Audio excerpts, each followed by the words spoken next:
always feel sorry for people camping in the rain. Let's see, 6:23 is the time. Oh.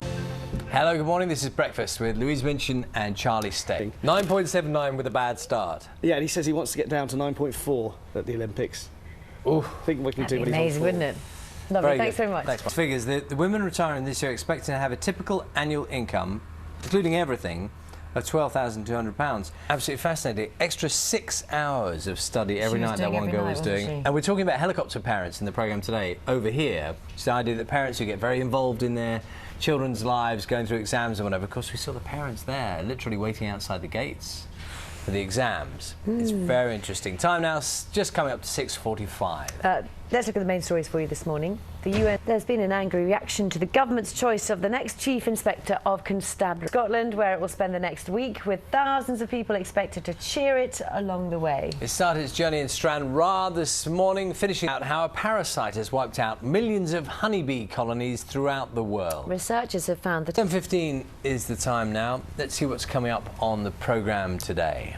Ukraine has accused British government ministers of misjudgment for refusing to attend England's group games in the European Football Championships. The UK Foreign Office. Rising tuition fees are resulting in more parents directly questioning their son or daughter's exam grades. That's according to the Oxford Centre for Higher Education Policy Studies. Yeah, staff at some British universities also claim to have seen an increase in the number of what they call helicopter parents.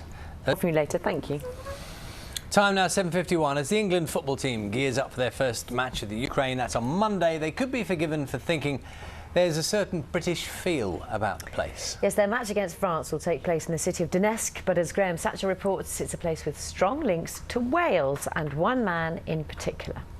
And insisting diplomacy, not force, is still the answer. That seems to have been the message coming out of the UN. On a campsite. It is 10 minutes past 8. Just on that thought, Andy, we're pretty much out of time here, but if you've had a premature baby before, are you likely to have one again? Is that how it works? Right. OK, we are going to catch up with the weather right now, and it's pretty miserable. I think that's a fair assessment, isn't it, Carol? Morning.